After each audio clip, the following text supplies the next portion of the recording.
ভাই চিকেন আইটেমটা ভালো হইবো? হ্যাঁ অবশ্যই ভাইয়া, এই দেখেন কালারটা। ভালোই তো মনে হইতেছে।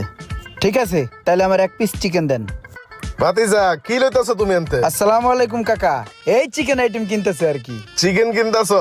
হ্যাঁ, এখন চিকেনটা ভালো। হ্যাঁ, এক কাজ করো, চিকেনটা ভালো করে মশলাপাতি দিয়া সস দিয়ে দিও। হ্যাঁ কাকা তাহলে রোজা রমজানের দিন যেহেতু আরেক পিস চিকেন লই কি কন? হ্যাঁ, লও, সমস্যা নাই, চিকেন ভালো।